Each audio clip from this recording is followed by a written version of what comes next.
Son nom restera associé à l'un des plus grands scandales judiciaires français. Émile Louis, un homme au visage banal, a longtemps échappé à la justice, tandis que des familles cherchaient désespérément leur fille, disparue dans l'Yonne. Ce soir-là, tout commence par un simple trajet en autocar. Nous sommes le 27 mai 1975, à Auxerre, dans le département de l'Yonne. Il est 19h45. Émile Louis quitte le dépôt des bus départementaux et se dirige vers la route de Joigny, tandis que le soleil descend sur les champs.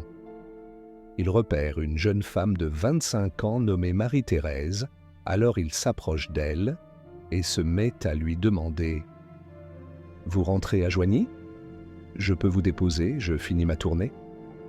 Marie-Thérèse hésite, regarde autour d'elle, puis accepte en murmurant « D'accord, merci. » Il n'y a plus de bus à cette heure.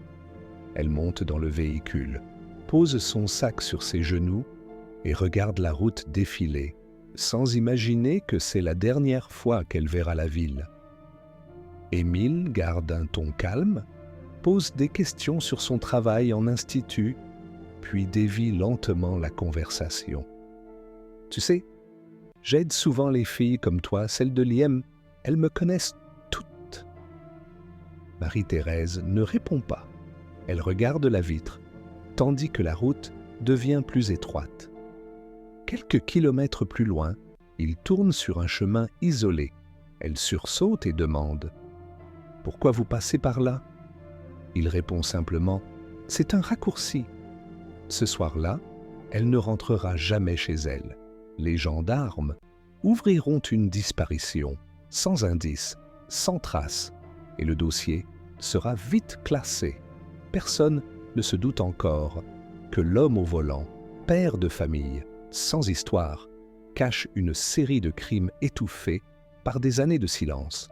Quelques mois plus tard, Émile Louis repère une jeune femme de 22 ans nommée Bernadette à la sortie d'un centre d'aide par le travail. Elle tient une poupée qu'elle a fabriquée elle-même, puis il s'arrête près d'elle et dit « Tu veux que je te ramène ?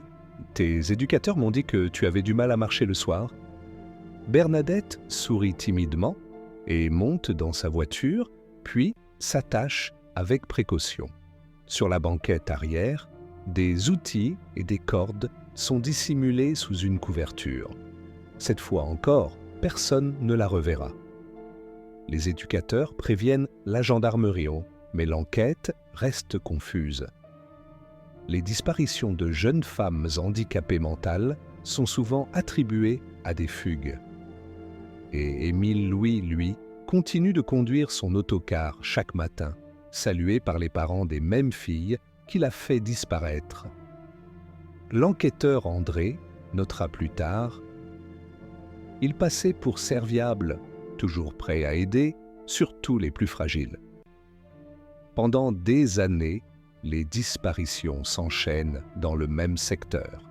Anne, Chantal, Martine, Madeleine, Françoise et une dernière nommée Christiane. Toutes ont entre 18 et 28 ans. Toutes sont placées en foyer spécialisé. Toutes disparaissent après avoir croisé le même homme. Les dossiers s'empilent, les noms changent. Mais les gendarmes se heurtent à un vide judiciaire. Les familles réclament des réponses et l'administration ferme les yeux. En 1981, un inspecteur écrit dans un rapport resté sans suite « Plusieurs témoins évoquent le même chauffeur de bus, Émile Louis. Les similitudes sont troublantes. Mais le dossier est classé. Émile, lui, quitte discrètement Lyon pour s'installer à Draguignan, dans le sud, où il travaille comme mécanicien. Il se marie à nouveau, fréquente des clubs de camping-caristes et se fond dans la foule, tandis que dans Lyon, 7 familles vivent sans sépulture pour leurs filles. En 1992, un ancien gendarme nommé Christian Jambert rouvre les dossiers. Il aligne les photos sur une table. 7 visages de jeunes femmes souriantes. Il compare les dates, les lieux, les témoins et remarque un fil invisible reliant chaque disparition à Émile Louis. Il note: il les connaissait toutes, il les ramenait souvent, il avait toujours une raison d'être sur place. Jambert prépare un rapport de 170 pages et lorsqu'il le dépose à la hiérarchie, il dit: il y a un tueur en série dans Lyon et il est encore libre, mais le dossier est une nouvelle fois enterré. Christian Jambert continue seul. Il interroge d'anciens éducateurs, relit les procès-verbaux et découvre que certains témoins ont été intimidés. Un soir, il confie à un collègue: si je disparais, cherchez du côté d'Auxerre. Quelques années plus tard, on le retrouvera mort d'une balle dans la tête, classé suicide. Les familles, elles, parleront d'un silence organisé. En 1997, une journaliste nommée Odile reçoit un dossier anonyme.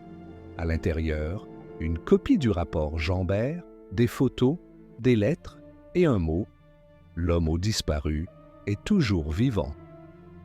Elle se rend dans Lyon, filme les familles, interroge les anciens gendarmes et prononce pour la première fois à la télévision le nom d'Émile Louis. L'opinion publique s'enflamme. Sous la pression, la justice ordonne la réouverture des enquêtes. Le 12 décembre 2000, la gendarmerie perquisitionne chez lui à Draguignan. Dans son garage, les enquêteurs trouvent des cordes, des photos et un carnet contenant des prénoms de femmes suivis de croix. L'adjudant Pascal lui demande: ces prénoms, c'est quoi? Émile répond calmement: des souvenirs. Quelques jours plus tard, il est placé en garde à vue. Face aux enquêteurs, Émile reste d'abord froid, puis il finit par dire: oui, je les ai connues. Oui, je les ai prises dans mon bus. Mais je ne les ai pas tuées. Pendant des heures, les gendarmes lui montrent les photos des disparus. À chaque visage, il détourne les yeux. Alors, l'un d'eux insiste: vous étiez le dernier à les voir vivantes. Vous les avez enterrées où? Émile soupire, regarde la table, puis murmure: dans les bois de Migène. Les gendarmes se figent. Le lendemain, une équipe se rend sur place. Sous une vieille bâche, ils découvrent des restes humains. Puis d'autres, à quelques mètres. Les analyses confirmeront l'identité de plusieurs jeunes femmes disparues 20 ans plus tôt. Ce jour-là, les enquêteurs savent qu'ils viennent de résoudre un mystère d'État. Le procès s'ouvre en 2004 à Auxerre, dans une salle comble. Les familles des victimes sont assises côte à côte, serrant des photos jaunies. Émile entre menotté, costume gris, regard vide. Le président du tribunal lui demande: « Reconnaissez-vous avoir enlevé et tué ces 7 jeunes femmes ?» Il répond: « Non, mais si on les a trouvées, là où j'ai dit, c'est que j'ai dû les mettre. » Les mots tombent, comme une signature d'indifférence. Les experts, psychiatres, décrivent un homme manipulateur, dominateur, obsédé par le contrôle. Les anciens et éducateurs viennent témoigner et ils rôdaient toujours autour des foyers, disaient vouloir aider, puis disparaissaient avec elles. Le procureur conclut: ces crimes n'ont pas seulement tué 7 femmes, ils ont détruit la confiance dans nos institutions. Après 3 semaines de procès, le verdict tombe. Émile Louis est condamné à la réclusion criminelle à perpétuité. Il ne manifeste aucune émotion, se tourne vers le public, puis murmure à son avocat: « Ils voulaient un monstre, ils l'ont eu. » Mais pour les familles, c'est la fin d'un cauchemar de 30 ans. Elles déposent des fleurs dans les bois où on a retrouvé leur fille, tandis que les enquêteurs referment le dossier. L'État reconnaîtra officiellement des fautes graves dans le suivi des disparitions. certains magistrats seront sanctionnés trop tard pour les victimes. En 2006, dans sa cellule de la prison de Poissy, Émile Louis écrit une lettre à un journaliste. « On m'a fait passer pour un diable, mais j'étais juste un homme seul. » Aucun remords, aucune compassion. Il meurt en 2013 à 79 ans, emportant avec lui le secret des lieux où toutes n'ont pas été retrouvées. Les familles continuent de se réunir chaque année à Auxerre, déposant une bougie pour les disparus de Lyon. Ce moment précis, l'aveu à demi-mot d'un vieil homme dans une salle d'interrogatoire, sera décrit plus tard comme le début de la fin pour Émile Louis, celui que la presse appellera le monstre de Lyon.